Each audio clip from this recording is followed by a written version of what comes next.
Winter had a way of swallowing sound on the frontier, softening even the cruelest memories until they drifted like ash in the wind. Colt Remington tasted that silence as he rode across the white-drowned plains. The leather reins stiff beneath his fingers, the cold gnawing at him with an intimacy that felt almost earned. Dawn broke slowly thin, silver, a reluctant dragging light across the snow, as if the world itself feared waking him from the ache he carried. He didn't know where he was heading. He only knew he could no longer stay where the war had left him. A faint, flickering glow caught his eye near the edge of an abandoned trailer. Dying ember of life against a landscape pretending to be dead. He dismounted, boots crunching through the crusted snow. Every step whispering warnings he ignored out of exhaustion rather than courage. Up close, he realized the light slipped through the cracks of a tattered supply shed, old boards leaning like tired bones. Someone was inside. He pushed the door gently. The hinges groaned in complaint, drawing the attention of a woman crouched beside an injured chestnut mare. Her hands hovered over the animal's leg, the glow of a small fire warming the shadows around her. She turned sharply, dark braids swinging, eyes sharp and full of the wary stillness of someone who had learned to expect danger. Colt instinctively raised his empty hands. She didn't speak. Her gaze moved over him, his worn coat, the snow clinging to his hair, the blue of his eyes that had once been mistaken for something noble. He saw what flickered in her face before she hid it. Recognition of the uniform he no longer wore. The ghosts it carried. He stepped back, not wanting to corner her. "Just looking for shelter," he murmured, his voice low, roughened by wind and regret. "Storm's coming in fast." Her reply was edged, quiet like a blade sliding free. "I don't take in soldiers." Colt paused. A familiar sting flared in him, not because she feared him, but because she was right to. The war had shaped him into the kind of man strangers avoided. He lowered his gaze, forcing calm into his breath. "I'm not a soldier anymore." But she didn't soften. Fear doesn't soften easily. Snow thickened outside, rattling against the loose boards. He turned, intending to leave her in peace, to take his chances with the storm rather than cause her more distress. But the mare gave a pained whinny. The woman's shoulders tensed, the smallest tremor passing through her. Something in Colt shifted. Maybe it was the way she stayed beside the animal despite her fear of him, or how she tucked pain behind her eyes the way he had done for years. He hesitated, then spoke again. "If you want, I can help.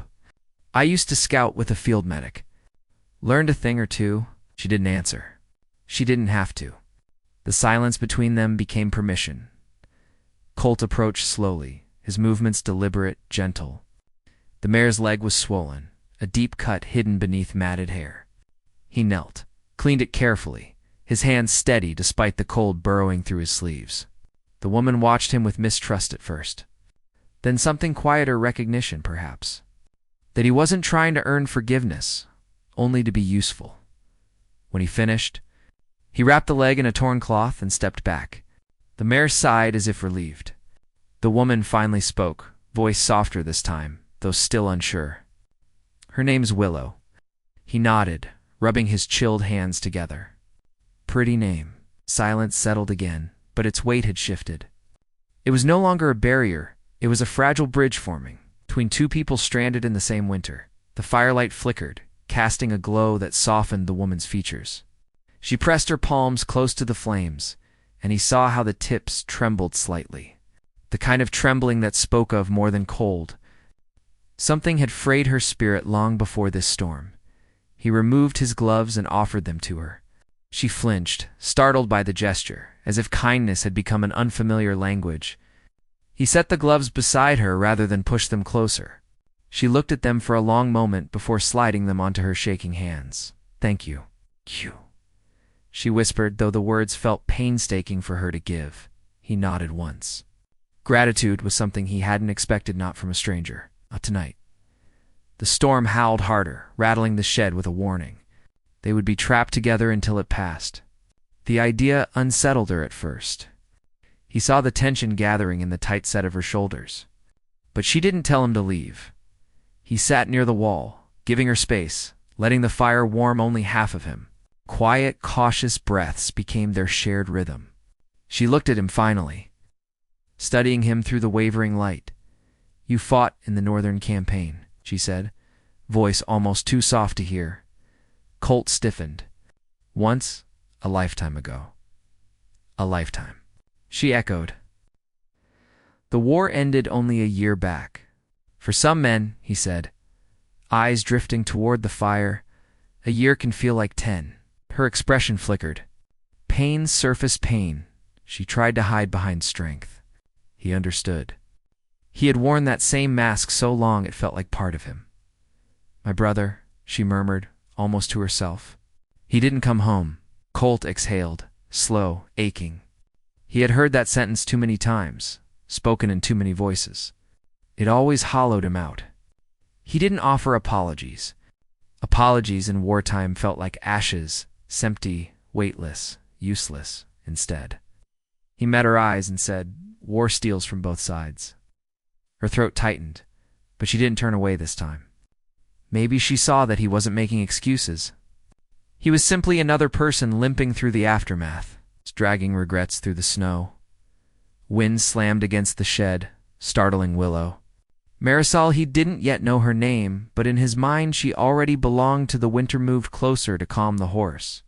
The fire sputtered as a gust slipped in through the loose boards. Colt rose to his feet, grabbed a fallen plank, and braced it against the wall to keep the wind out. She watched him, something unspoken warming the space between them. "I didn't catch your name," she said finally. "Colt," he replied. "Colt Remington." She hesitated before offering hers, like it was something delicate. "Marisol," letting it under his breath, letting the syllables settle into him. It sounded like a promise. Or maybe like hope. Hours passed in a quiet rhythm, her tending Willow.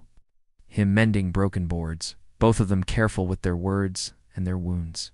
Every gesture felt like a small act of grace, exchanged between strangers, trying to survive a winter that didn't care who they had been before. Marla eventually drifted closer to the fire, exhaustion softening her posture. Colt kept his distance, not wanting to intrude, but she looked at the space beside her, and then at him. A silent invitation. He settled, leaving a respectful span of warmth between them, yet feeling closer than he had to anyone in years. She stared into the flames. "Do you ever feel," she whispered, "that the world moved on without you?" Colt breathed in, slow. "Every day." Their eyes met just a moment, but it felt like a heartbeat stretching. Slow and fragile, unstoppable, wind pressed harder against the shed, and something outside shifted, snow perhaps, or something heavier. Marisol tensed, but Colt's calm steadied her. He wasn't sure what waited beyond these walls, but for the first time in a long while, he felt anchored. Tethered by the presence of someone who saw more than his past, he stood and stepped toward the door. Listening to the storm's growl, Marisol rose behind him, her breath close enough for him to feel it warm his neck. "Is something out there?"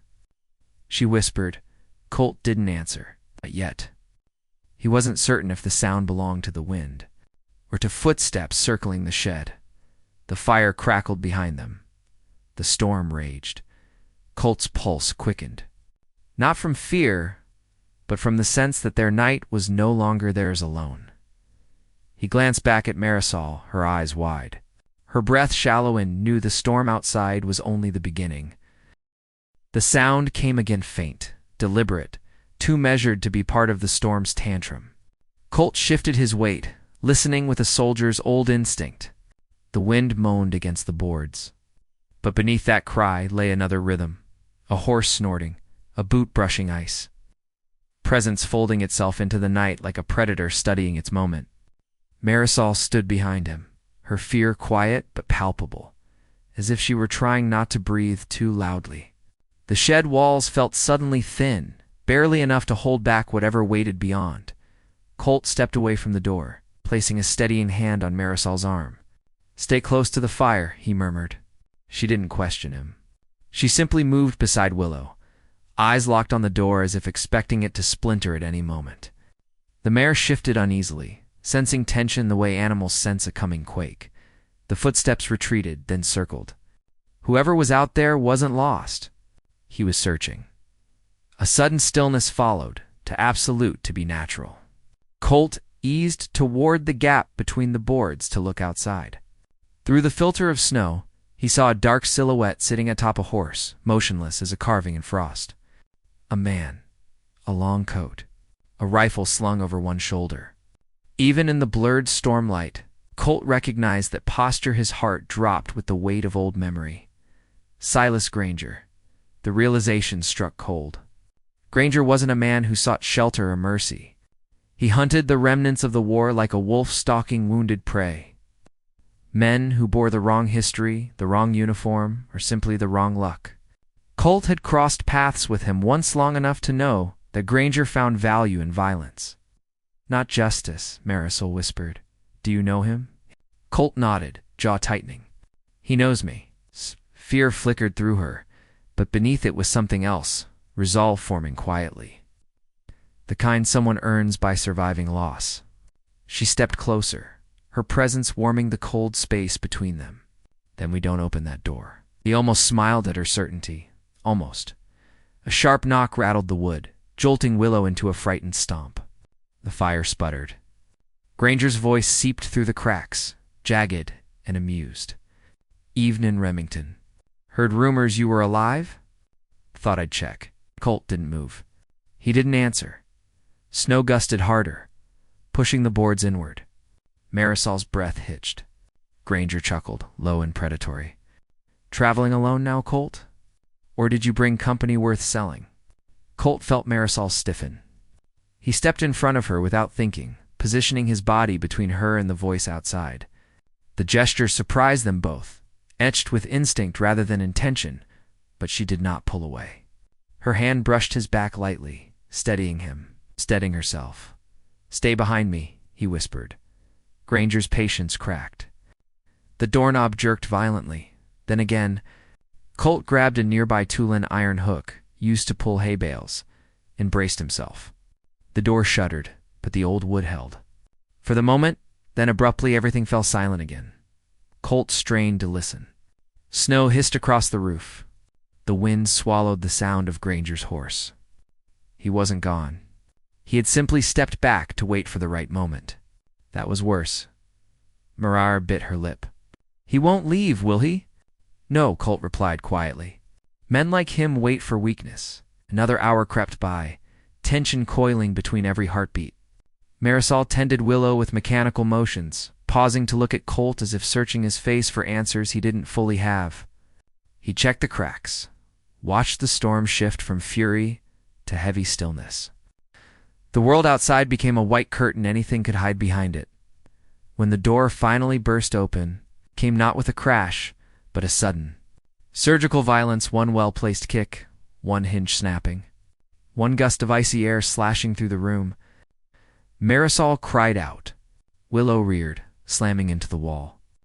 Colt lunged forward, pushing Marisol behind him just as Granger stepped inside, snow dusting his coat like he'd sculpted himself from winter. Well, now Granger drawled, brushing frost off his gloves. Didn't expect company. His eyes slid to Marisol, lingering with a predator's calculation. Colt shifted, blocking her fully. Granger smirked. Still the noble type, Remington. War couldn't beat that out of you? Colt didn't respond. Words would only tighten the noose. Granger raised his revolver with a lazy confidence. Step aside. I won't, Colt said, quiet but fierce. Marisol's fingers gripped Colt's coat from behind, holding on to something solid in a moment when the world felt like it might shatter. Granger's gaze hardened. Wrong answer. The shot cracked through the shed like thunder sharp, merciless, echoing off every wooden beam. Pain punched through Colt's shoulder, hot and searing, dropping him to one knee. Marisol screamed, the sound raw enough to cut through the storm outside. Colt forced himself upright, vision swimming, but Granger cocked the revolver again, aiming directly at her, before he could fire. Voices erupted outside, shouts, stomping feet. Authority rising like a second storm. Sheriff Wade Coulter's voice boomed through the cold. Drop the gun, Granger. Granger snarled, spinning toward the door where figures emerged through the snow. Coulter and a small mob of townsfolk. Rifles raised, faces tight with fear and confusion. Granger made a mistake. Then he turned his back on Marisol. She seized the fallen iron hook with trembling hands and slammed it into the ground between them, the metallic clang drawing every eye. "He's the one you want," she cried, her voice cracking but defiant. "Colt saved my life. Granger tried to take it." Her words struck the crowd like a wind shift. Coulter squinted, uncertainty blooming across the faces of the townsfolk who had come ready to judge without knowing anything. But they saw Colt bleeding on the floor, saw Marisol shielding him with the fierceness of someone who had found truth in a stranger's courage. Coulter's jaw set. "Granger, drop it. Now." Granger's lip curled as he realized his advantage had slipped. He lifted his revolver, but Coulter was faster. A warning shot struck the ground inches from Granger's boots. Granger's eyes flared, but he finally lowered the weapon, spitting curses as two men seized him and dragged him back out into the snow. The mob dispersed slowly, shame clinging to their boots like ice. Coulter glanced at Cole, really looked at him, and murmured, "Didn't reckon the rumors had it wrong. Guess winter makes fools of us all." Colt didn't answer. He was drifting in and out, blood soaking through his sleeve. Marisol dropped beside him, hands trembling as she pressed cloth to the wound. "Stay with me," she pleaded, voice filled with a panic she didn't hide. "Colt, look at me." He forced his gaze to steady on hers. Her eyes were glassy with tears she refused to let fall. He swallowed, breath unsteady, and whispered, "Are you?" "Safe." Her expression broke. "Because of you." The storm outside eased into a soft snowfall, as if winter itself were exhaling. Marisol guided Colt gently onto a blanket near the fire, her movements careful, reverent, almost tender. She worked in silence, tending the wound with practiced hands. But her face revealed everything she didn't yet dare say aloud. When he finally stirred again, the fire had burned low. Marisol sat beside him, exhaustion softening her features, but relief brightening them more. He blinked slowly. "Did we make it?" She nodded, emotion tightening her voice. "Thanks to you." He watched her for a moment, snowlight flickering over her face, and felt something unfamiliar but welcome settle inside him, a warmth not born from the fire. She brushed a stray lock of hair from his forehead, her touch feather-light. "Colt," she whispered, as if testing how his name felt in her mouth. "You didn't have to protect me," he breathed out, weak but certain. "I think I did." Her fingers lingered against his cheek, hesitant but sincere, and something unspoken passed between them in understanding. A bond formed not from declarations but from shared survival. Shared wounds, shared winter outside. The storm quieted to a hush inside. Two strangers who should have never trusted each other now found themselves tethered by a night that had nearly killed them both, and somewhere within the settling snow, a new beginning waited, slow, fragile, hopeful, ready to unfold when the world thawed again.